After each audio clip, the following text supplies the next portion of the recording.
സംസ്ഥാന ഗവൺമെൻറ്റിനോടും Kerala government of ഇന്ത്യയോടും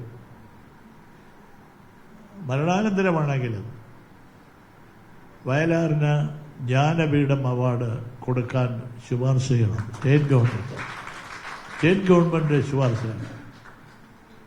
ജീവിച്ചിരിക്കുന്ന ആളുകൾ പല പല വഴികളിലേക്ക് പോയി ഈ അവാർഡുകൾ വാങ്ങുന്ന ഒരു കാലത്ത് മരണപ്പെട്ടാൽ പിന്നെ അതോടെ തീർന്ന് കുഴിച്ചു മൂടുക എന്നുള്ളതല്ല, വേറെ ഒന്നുമില്ല നമ്മുടെ മുമ്പിൽ എന്നുള്ള.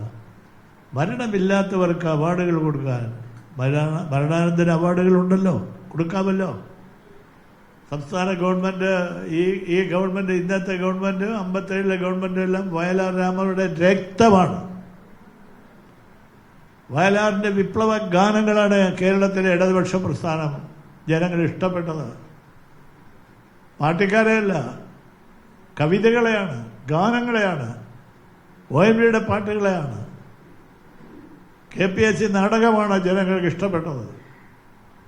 പക്ഷെ അതിൻ്റെ എല്ലാ ശില്പികൾ മെഴുകുതിരി പോലെ എരിഞ്ഞടങ്ങിയതല്ലാതെ അവരോ അവരുടെ കുടുംബങ്ങൾക്കോ യാതൊരു കാര്യമില്ല. നമ്മൾ പാടിപ്പുകഴ്ത്തുന്നു എന്നുള്ളതേ ഉള്ളൂ, ശാശ്വതമായിട്ടുള്ള പലതും. അപ്പോൾ വയലാറിൻ്റെ ഒരു മ്യൂസിയത്തിൻ്റെ അടുത്തൊരു പ്രതിമ ഉണ്ട്, അദ്ദേഹത്തിൻ്റെ ഒരു പകുതി പ്രതിമ. അതിരിക്കണ കണ്ട ഭയങ്കര കഷ്ടം തോന്നുന്നു. ഞാൻ ഈ മണക്കാട് രാമനോട് ആ പാർക്കിൻ്റെ മെയിൻ്റനൻസ് ഒക്കെ നിങ്ങൾ ഏറ്റെടുക്കണം. പെയിൻ്റല്ല, അവിടെ പാർക്കാക്കണം, നല്ല പാർക്കാക്കണം. അതിനാളുകൾ ഇവർക്കൊന്നും അറിഞ്ഞൂടെ രാമേന്ദ്ര ഇതെന്തരാണെന്ന്. അത് അപ്പോൾ അതുകൊണ്ട് നിങ്ങൾ ഈ 1-2 കാര്യങ്ങൾ ശക്തമായിട്ട് ഗവൺമെൻറ്റിൽ ഇടപെടണം, കൊടുക്കാൻ പറയണം. ഞാനെവിടെ വേണം, വയലാറിന് ഇവിടുന്ന് എന്താ കുഴപ്പം? ആരെങ്കിലും എതിരാണോ?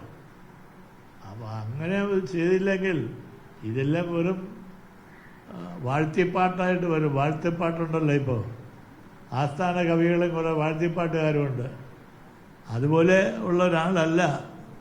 വ്യവസ്ഥാപിതമായ സ്ഥാപനത്തിൻ്റെ അടിത്തറയ്ക്കെതിരായിട്ട് വിസ്ഫോടനം നടത്തിയ വിപ്ലവകാരിയാണ് വയലാർ രാമവർമ്മ. സ്തുതിഗാനങ്ങൾ പാടിയല്ല, ഭരണാധികാരികളെ വാഴ്ത്തിപ്പാട്ടുകാരനായിരുന്നില്ല വയലാർ. ഭരണാധികാരികൾക്കെതിരായിട്ട് ബുള്ളറ്റ് പ്രയോഗിച്ച ഒരാളാണ്. കവിതയിലൂടെ, വരികളിലൂടെ ബുള്ളറ്റ് പ്രയോഗിച്ച ആളാണ്. ചരിത്രം നമ്മളെല്ലാം മറന്നാലും ചരിത്രം ഒരിക്കലും വയലാറിനെ മറക്കില്ല.